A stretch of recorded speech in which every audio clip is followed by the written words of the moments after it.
Boa noite, obrigada, pastora Cristiane. E para mim é um privilégio estar aqui com vocês, tá? Muito obrigada pela recepção, pelo esse calor. É uma igreja bem avivada, que adora o Senhor com intensidade. É lindo de se ver, né? Muito bem, eu quero falar hoje sobre um convite super especial. Quem gosta de ser convidado para alguma coisa, uma festa, um casamento? Quem gosta? É tão bom, né, ser lembrado. É muito bom ser lembrado, né, quando chega aquele convite bem decorado. É lindo isso. E você se sente bem, poxa, eu não fui esquecido, né? Estou sendo convidado. Mas tem um convite muito, muito especial de Jesus. E hoje eu quero falar sobre esse convite de Jesus para você, tá? Então, a primeira coisa que eu quero te falar é que Apocalipse 3:23, né? Todo mundo já sabe de qual é salteado isso. Mas fala assim: eis que estou à porta e bato. Se alguém ouvir a minha voz, abrir a porta, entrarei e cearei com ele e ele comigo. Esse convite de Jesus, ele foi feito para a igreja. Não é para quem está lá fora. Ele foi feito para a igreja. E nós vamos estar falando sobre essa igreja específica que Jesus fez esse convite, né? Então, antes de falar especificamente sobre esse convite, isso aí está em Apocalipse, né? Que fala das revelações dos últimos dias. E o Apocalipse, ele foi escrito nos anos 80 depois de Cristo, no ano 80 depois de Cristo, né? E isso foi um resultado da revelação que foi dada ao apóstolo João na ilha de Patmos. Então, é algo muito assim especial, porque Deus não nos deixou aqui. O que será que vai acontecer nos últimos dias? Ele deixou tudo organizado, né? A Bíblia é uma carta de amor. E nessa carta de amor contém informações preciosíssimas. E tem esse convite lá para nós, tá?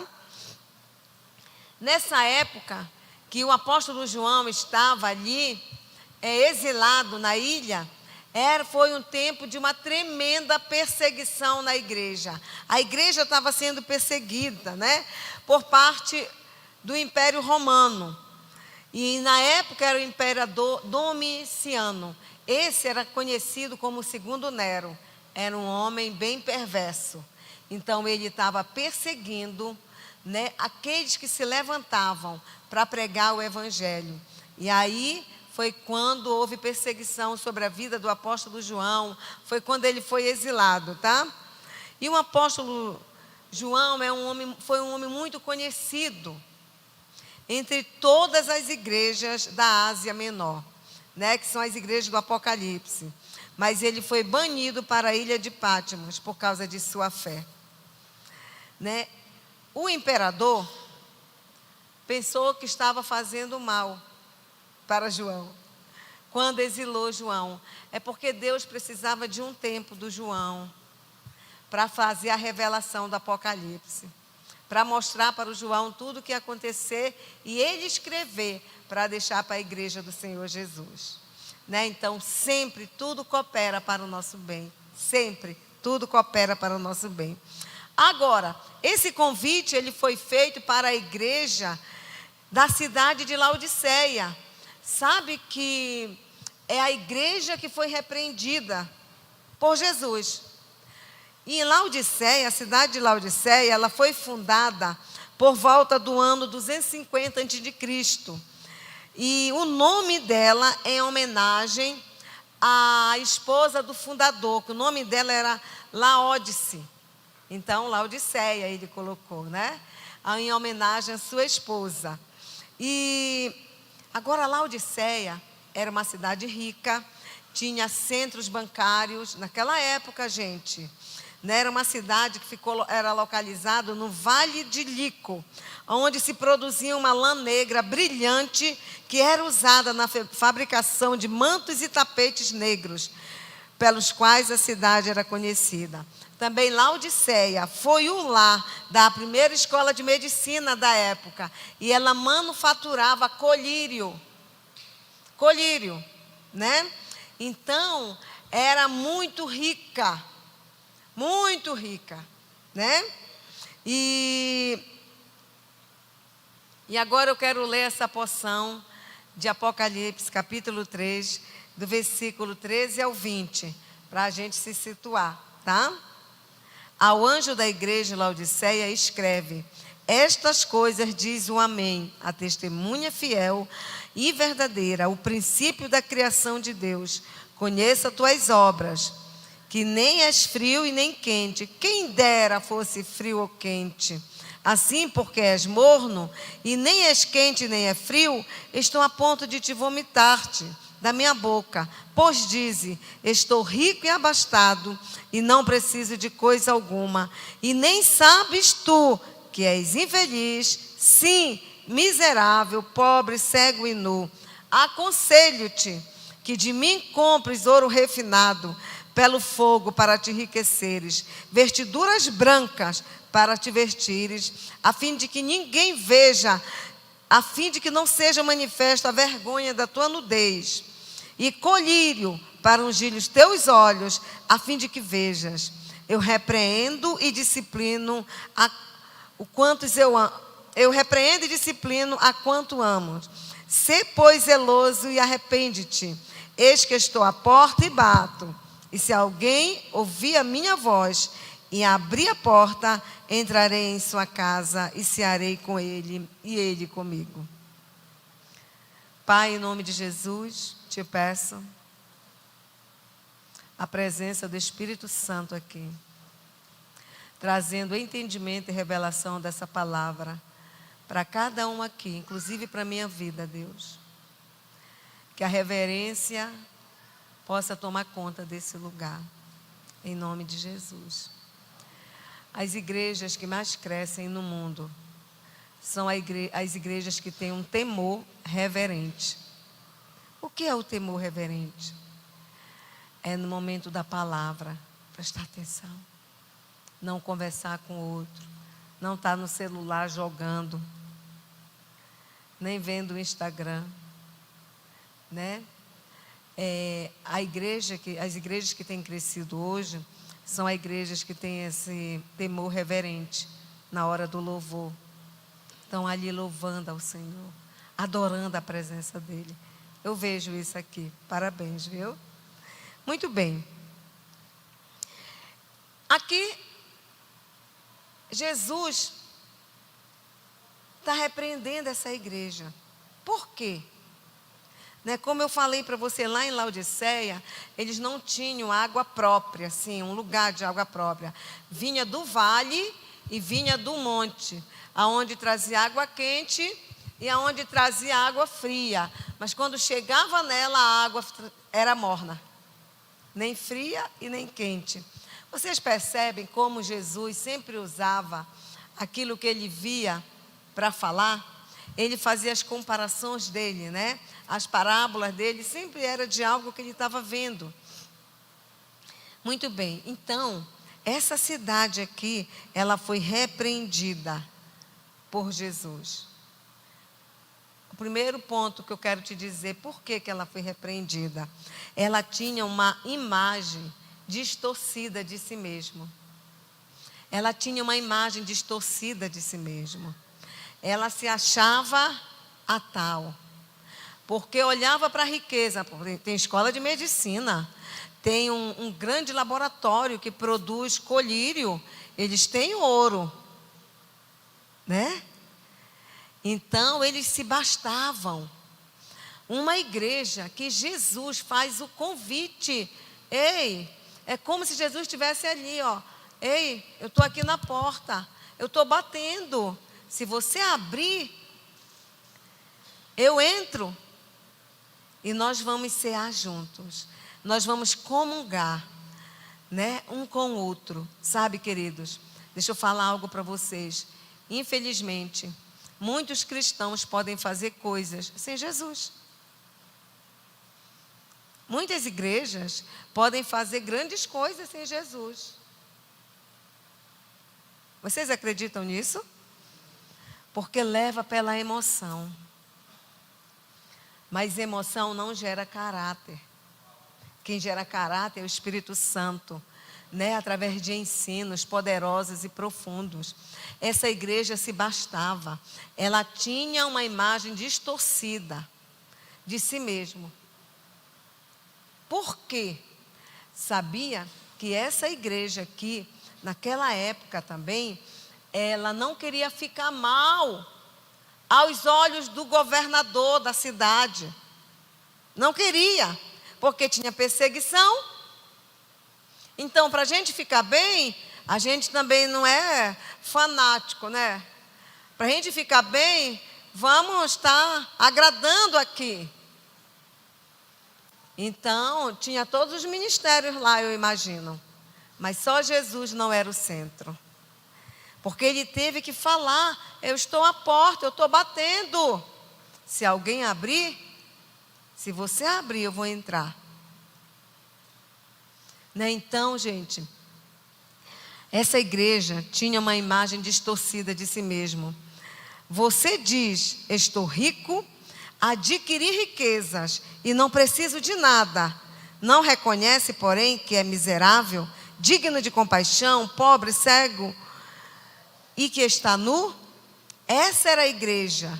Só que eles não percebiam isso, porque a imagem que eles tinham de si mesmo, eles confiavam em si mesmo, eles confiavam na sua justiça própria, eles confiavam na conta da igreja, porque nessa cidade já havia centros bancários.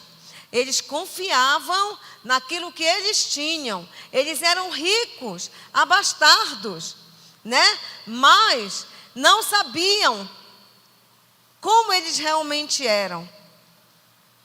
Eles não olhavam para si mesmo, como eles estavam.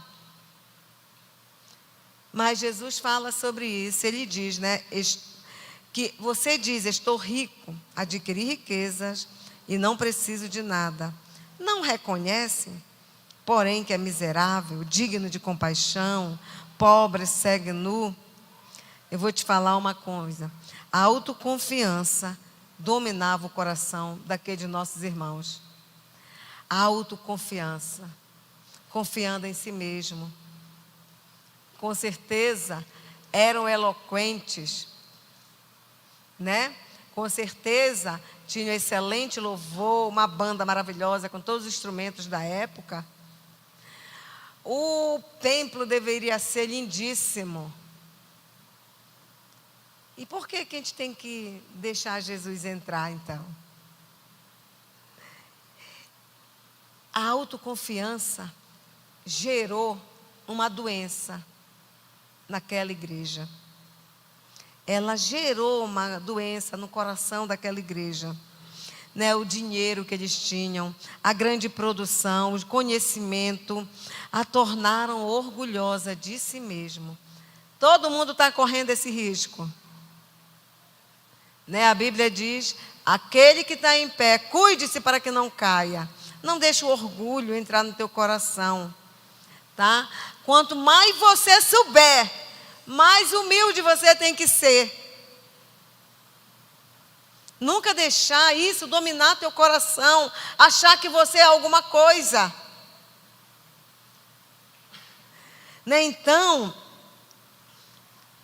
Jesus fez um diagnóstico dessa igreja. Gente, quando você vai no médico, né? Você vai porque está sentindo alguma coisa e você quer um diagnóstico. Mas um bom médico, ele vai mandar tu fazer um exame. Não é verdade? Ele pode te dar um medicamento para aliviar as dores, mas ele fala, vai fazer uma ressonância, um mapeamento, um ultrassom, um raio-x, uma cultura, qualquer coisa assim. Porque ele só pode saber de verdade o que está acontecendo através de exames minuciosos. Então, Jesus Cristo tirou um tempo para examinar aquela igreja. E ele traçou o diagnóstico, como o médico dos médicos, ele traçou um diagnóstico para aquela igreja. Qual foi o diagnóstico dele? Olha só o que ele diz. É esse o diagnóstico. Nem sabes que é infeliz, sim, miserável, pobre, segue nu. Diagnóstico feito. Saiu o resultado do exame. Conclusão: miserável, pobre, cego, nu e infeliz ainda. Esse foi o diagnóstico de Jesus para aquela igreja. Né? Sabe, gente? Ali é a conclusão do exame. O exame deu isso, isso e isso.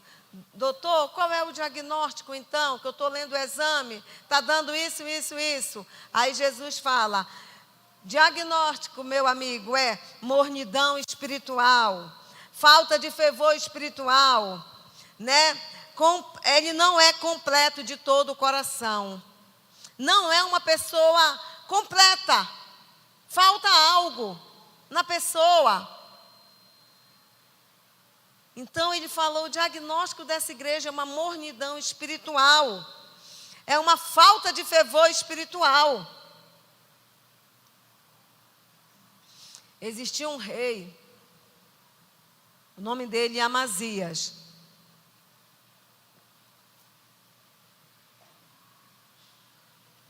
Olha só o que aconteceu com ele. Amazias tinha 25 anos de idade quando começou a reinar. E reinou 29 anos em Jerusalém. O nome de sua mãe era Jeoadã. Ela era de Jerusalém. Ele fez o que o Senhor aprova, mas não de todo o coração. Mas não de todo o coração. Eu vou falar com você. A gente pode fazer. Tem gente que faz e faz e faz, mas não é de todo o coração. Eu vou te dizer a verdade, ele não aceita. Ele não aceita. Qual é o trabalho das nossas mãos que Deus aceita? É quando a gente faz de todo o nosso coração. A gente faz de todo o nosso coração. Eu faço porque eu sei que eu fui transportada do império das trevas para o reino de Jesus. Eu faço porque eu sei que Ele pagou uma dívida que eu não podia pagar. Eu faço porque eu sei que Ele me libertou, que Ele me curou, que Ele me redimiu e me perdoou. Eu faço porque eu sou grata de todo o meu coração. Esse rei, olha aqui, ele fez o que o Senhor aprova. As coisas certas, assim, certas, tá? Mas Deus não quer que a gente faça coisas certas. O quê? É isso? É. Ele quer que a gente faça a vontade dEle. Porque às vezes a gente acha que uma coisa é certa, mas não é a vontade dEle. Aí não está certo, né? E aí o que fala? Mas não fez de todo o coração. Quando é para fazer, faça de todo o coração. Se não vai fazer, você já diz: eu não vou fazer. Eu não estou fazendo de todo o meu coração. Com alegria, com disposição. Né? Tem que ser assim, gente. Temos que fazer com todo o coração, com alegria. Que privilégio poder servir na casa de Deus. Que privilégio poder fazer algo para que o Senhor possa ser engrandecido. Isso é um privilégio. Mas, infelizmente, essa igreja de Laodiceia não podia fazer isso, porque ele já tinha dado o diagnóstico. Ei, vocês estão mornos. Uma mornidão espiritual, né? Uma apatia espiritual, um marasmo espiritual. Mas estavam lá, faziam a coreografia da adoração, e faziam tanto do louvor, e faziam realmente um culto muito bonito. Mas, será que Jesus estava recebendo isso? Então vamos lá para frente. Jesus usa uma metáfora para descrever um problema espiritual. Porque ele e por que ele é tão firme, tão radical com essa igreja? Por quê? Porque ele diz: eu repreendo e disciplino a todos quanto eu amo. Quando Deus não te disciplinar mais, querido, tu está enrascado. Porque ele repreende a quem ama. Ele nos repreende, nos disciplina por amor, porque ele não quer que a gente se perca. Tá? Ele não quer. Então, aqui ele está usando uma metáfora. Para quê? Para fazer o quê? Para descrever um problema espiritual daquela igreja. Ele pegou o que tinha na cidade e ele falou: vocês dizem que vocês são ricos, que vocês são abastados, mas eu digo que vocês são miseráveis, pobres, cegos e nu. Olha só a incoerência. Lá naquela cidade tinha um laboratório que fabricava os colírios. Todo mundo de todo lugar ia comprar colírio em Laodiceia, mas a igreja estava cega. A igreja estava com problema oftalmológico, depois de ter tanto colírio. Jesus usa uma metáfora para dizer: de que adianta ser rico, ter um bocado de colírio aí, e vocês são cegos? Né? A igreja tinha ouro, era rica, tinha banco. E agora Jesus está dizendo: vocês são pobres. A cidade produzia lã, produzia tecidos, mas Jesus está dizendo: vocês estão nus. Sabe por quê? Porque a forma que eu me vejo não é a forma que ele me vê. A forma que você se vê não é a forma que ele se vê. Então, muitas vezes a gente tem que ter coragem para perguntar: Jesus, traça o meu diagnóstico, traça o meu diagnóstico. Sabe por quê? Porque eu quero mudar de vida, eu quero te agradar, eu quero corrigir minhas veredas. Coloca o prumo em mim, Senhor. A gente tem que ter coragem. Essa igreja não teve essa coragem. Mas Jesus, por amor, ele falou: eu vou ser firme com eles, eu vou ser radical com essa igreja, porque eu amo, porque eu paguei o preço por eles, porque eu quero que eles participem do meu reino. Tá? Então vamos lá para frente, gente.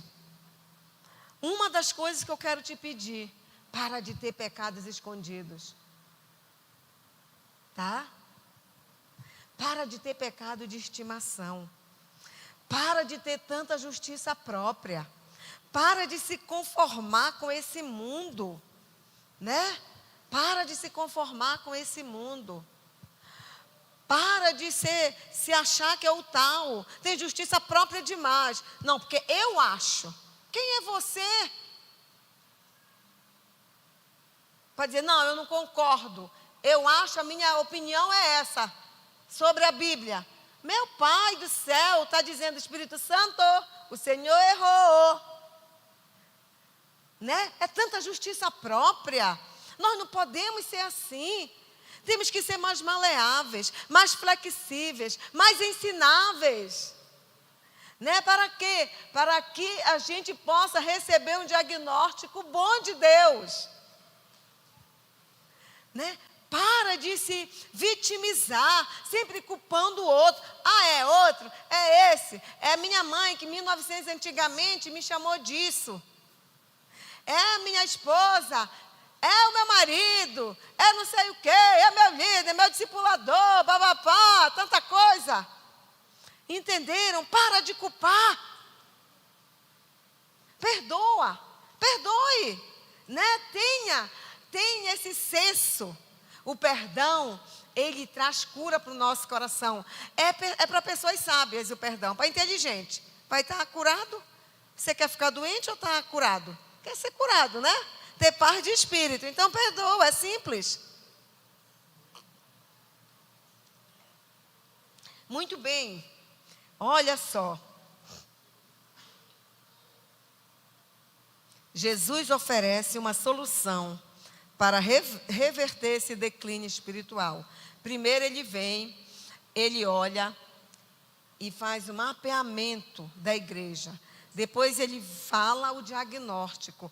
Agora, ele apresenta uma solução para o declínio espiritual, para a mornidão espiritual, para a apatia espiritual da igreja. Qual é a solução? A solução, vamos ler. Aconselho-te que de mim compres um ouro refinado pelo fogo para te enriqueceres, vestiduras brancas para te vestires, a fim de que não seja manifesta a vergonha da tua nudez, e colírio para ungires os teus olhos, a fim de que veja. Sabe, gente, aqui eu vejo assim, Jesus está falando, igreja, vamos comigo às compras? Como excelente vendedor, Jesus vai, vamos comigo às compras? Eu já olhei a tua situação. Eu já vi como é que tu estás. Agora eu te aconselho. Eu vou te dizer o que vai mudar a tua história, a tua vida. Eu aconselho-te isso. Compre de mim ouro refinado. Compre vestiduras brancas, né? E compra colírio. 3 coisas. Que aquela cidade e a igreja também eram ricas. Mas ele considerou que aquilo não era nada. E que aquela igreja precisava comprar dele. Ouro refinado. Né? Sabe, gente?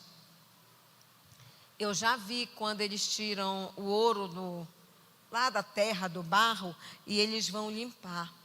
Gente, é um processo. Se o ouro tivesse sentimento, ele ia sofrer muito. Porque é com fogo, é com mercúrio. E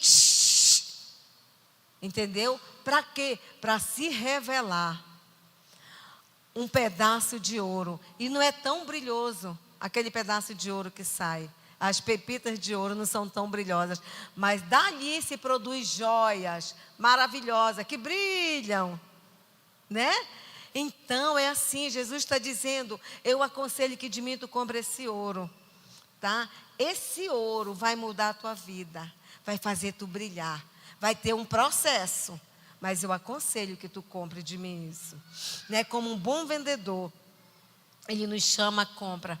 Para que a gente possa comprar aquilo que aparentemente a igreja não está precisando. Sabe? Jesus, ele oferece para aquela igreja aquilo que eles achavam que eles não precisavam. É assim com a nossa vida. Às vezes a gente acha que a gente não precisa daquilo, mas Jesus está insistindo, compra isso de mim. Né? A igreja achava que não precisava, mas o médico dos médicos falou, não, vocês estão equivocados. O problema é muito grande aí. E ele dá o diagnóstico, mas oferece a cura. Né? E ele não força ninguém a buscar a cura. A oferta de Jesus é uma prescrição precisa para a cura da mornidão espiritual. Sabe, quando Jesus oferece ouro refinado, vestes brancas e colírio, ele está oferecendo 3 produtos que iriam revolucionar a realidade espiritual daquela igreja. Somente 3 produtos, ele falou, compra de mim esses 3 que vai causar uma revolução na igreja. Ele diz, comprem de mim, recebam pela graça, mas pague o preço. Ele está dizendo, comprem de mim, recebam pela graça, mas vocês vão pagar um preço para se tornar alguém do jeito que eu formei você para ser. Ouro refinado, o ouro puro que era um contraste com as riquezas natural que eles possuíam, né? Era um ouro puro que Jesus estava oferecendo. Para que, uma vez confirmado o valor da vossa fé, muito mais preciosa do que o ouro perecível, mesmo apurado por fogo, redunde em louvor, glória e honra na revelação de Jesus Cristo. O ouro também fala das nossas obras, gente. O que é a tua obra? É palha? É feno? É madeira? É ouro e pedras preciosas? Né? As nossas obras devem ser ouro, e pedras preciosas. Aquilo que não vai queimar, sim. Tá? É isso que ele está dizendo. São obras que são resultados da nossa fé. Obras que são resultado do nosso relacionamento com Ele.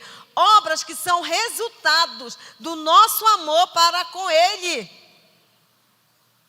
Quando a gente faz de todo o nosso coração, né?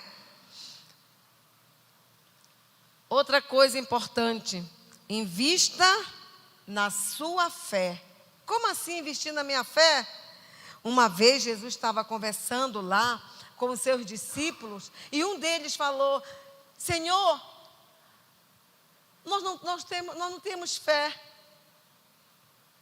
Nós não temos fé. E Jesus disse para eles: tende a fé de Deus. Eu fico muito impressionada. Como é que nós podemos ter essa fé, Senhor? Já perguntei isso muito para Deus. Mas Deus, Jesus falou isso, que a gente pode então ter essa mesma fé que criou o mundo. Né? Tende a fé de Deus. Sabe o que significa isso? Invista na sua fé. A fé vem pelo ouvir a palavra de Deus. A fé vem pelo meditar. A fé vem pelo confessar pecado. A fé vem pelo que a gente se relaciona com Ele. Gente, eu quero fazer uma pergunta para vocês. Vocês vão me responder. Jesus Cristo é muito importante para a sua vida, na sua vida, sim ou não? Jesus Cristo é essencial na tua vida, sim ou não? Sim. Jesus Cristo é o teu Salvador, sim ou não? Sim. E por que você não está gastando diariamente tempo com Ele?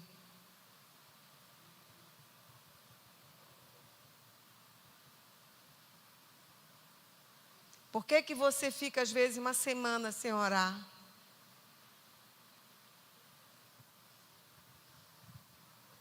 Vamos lá. A arca da aliança era coberta com ouro. O ouro cobria todas as imperfeições da madeira da acácia. Sabe? Nós somos a madeira. E o ouro de Deus é para cobrir as nossas imperfeições. Como Ele é maravilhoso, gente. Como Ele é perfeito nos detalhes, né? As vestes brancas significa santidade, pureza, para nos livrar da mancha do pecado. Quando Deus olha para você, Ele olha através de um filtro que se chama sangue de Jesus. E Ele te vê puro, branco, alvo, sem pecado. Tá? Ele te olha desse jeito. Mas precisamos das vestes brancas, né? Da pureza. Gente, eu quero falar para uma mulher aqui. O Espírito Santo está pedindo isso para mim. Tira o rancor do teu coração. Para. Já basta. Quer sofrer mais? Então continue com rancor. Mas quer uma vida diferenciada? Tira esse rancor do teu coração. Perdoe quem te machucou. Busque a Deus, chore diante do Senhor, busque ajuda, seja transparente. Porque se você não tirar esse rancor que está consumindo você, pode ser que haja sofrimentos maiores na tua vida, tá? Então tira esse rancor do teu coração. Voltando aqui. A Bíblia fala que nós fomos justificados mediante a fé. Temos paz com Deus por meio do nosso Senhor Jesus Cristo. Não é por nós mesmos, é só por causa dele. Nós só temos paz com Deus por causa de Jesus, tá? E o colírio, o que é? Fala da ação do Espírito Santo. Ele mostra quem realmente somos. É a ação do Espírito Santo, o colírio. Ele vai te mostrar. Ei, vou botar aqui um colírio para te ver melhor quem tu és. Isso só podemos comprar dele quando nós pagamos o preço de buscar relacionamento com o Espírito Santo. Precisamos olhar com a ótica de Deus, né? Nós não podemos ficar mais olhando a vida com a ótica natural. Tudo é com a ótica de Deus. Mas para que isso aconteça, nós precisamos desses 3 produtos: ouro, vestiduras brancas e colírio. Colírio, tá? Então existe um convite de Jesus aqui. A igreja de Laodiceia estava tão cheia de si mesmo que nem percebeu que Jesus estava à porta.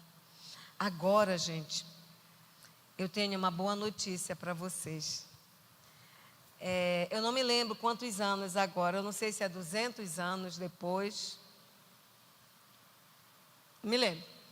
Mas sabe o que aconteceu com aquela igreja? Eu fiquei tão feliz de saber o que aconteceu. A Bíblia não fala, mas a história conta. Eles compraram os 3 produtos de Jesus. Eles mudaram a história deles. Houve avivamento. 200 anos depois, ela ainda estava em pé. Teve um concílio lá. E aonde foi o concílio? Na igreja de Laodiceia. Dos bispos da igreja evangélica que eu estou falando. E então isso me diz o quê? Que ela comprou os 3 produtos. Ela se arrependeu. Ela olhou, nós estamos equivocados. Nós estamos equivocados. O nosso irmão João está lá. Ele foi exilado. O que é que nós fizemos por ele? Né? Agora nós recebemos essa carta dizendo que o próprio Jesus Cristo está dizendo que nós somos pobres, cegos e nus, miseráveis, infelizes. Não, nós não podemos ficar assim. Nós temos que mudar a nossa realidade. E a história conta que eles mudaram. Fiquei muito feliz de saber disso, né? É um final feliz. E Jesus faz esse convite. Ele está à porta, batendo. Isso é para a igreja, se a gente abrir. Eu sou a igreja, você é a igreja. Se nós abrirmos a porta, Ele vai entrar e Ele vai cear conosco. A maior expressão de amizade, comunhão, é comer junto com outra pessoa. Isso é muito valorizado.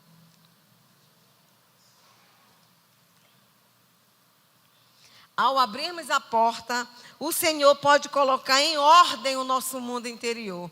Que às vezes está tudo doido, né? Não está legal. Mas Ele pode colocar em ordem esse mundo interior. Quando a gente abre essa porta, Jesus continua nos convidando para um lugar de comunhão com Ele. Não podemos deixar que Ele continue fora da nossa intimidade. Não, Jesus, até aqui, tá? Até aqui, até aqui, até aqui. Daqui o Senhor não passa. O Ivanildo conta uma história que é assim. Um homem muito rico se tornou amigo de Jesus. E ele convidou Jesus, vá lá para casa, porque eu estou tendo um problema. Todo dia, à noite, tem visitas estranhas na minha casa. Eu ouço barulho. Eu sinto assim, é como se um inimigo quer empurrar a porta da minha casa. Jesus falou, tudo bem. Eu posso ir. Ele levou Jesus para casa, mostrou a casa dele e foi lá na parte de cima e falou, olha Jesus, aqui está o teu quarto. O teu quarto, tá? Tudo que tu quiseres tem aqui. Está teu quarto. Quando chegou a noite, ele estava lá e começou tudo de novo,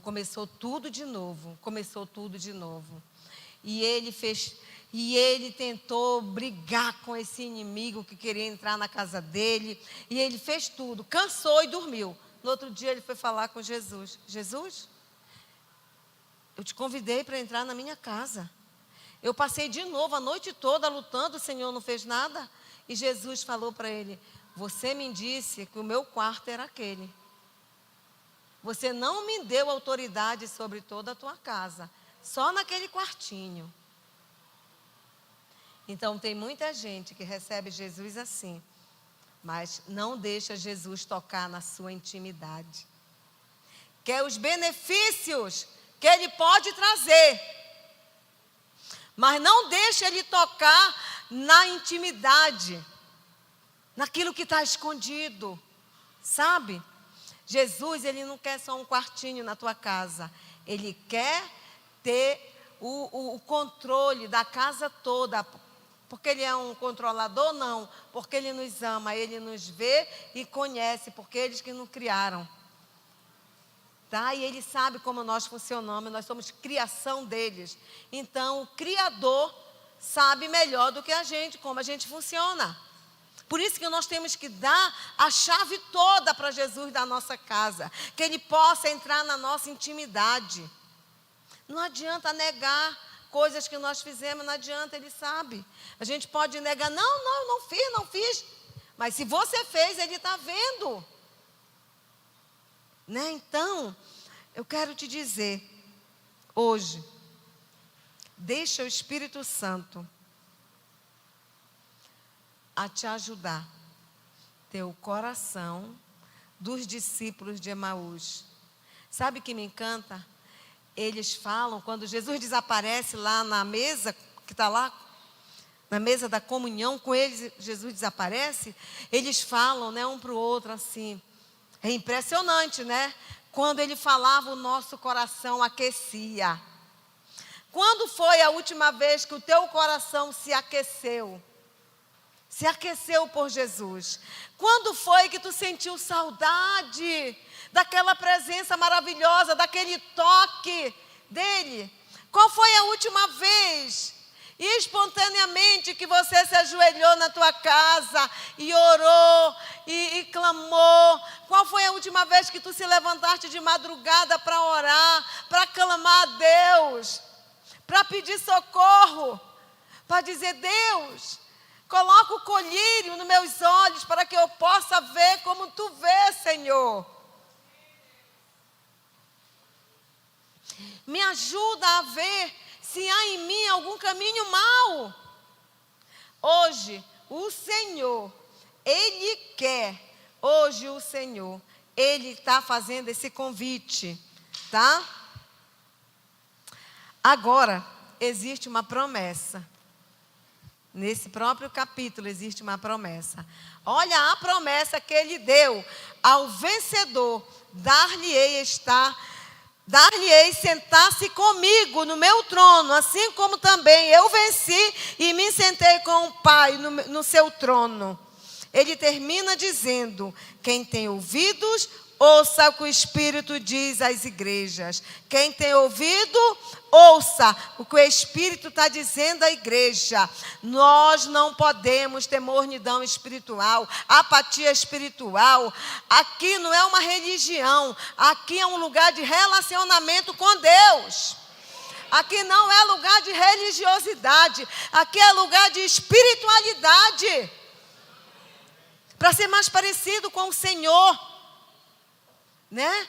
Então hoje eu quero fazer 2 convites. O primeiro convite, você que diz assim: eu nunca nem entreguei minha vida para Jesus.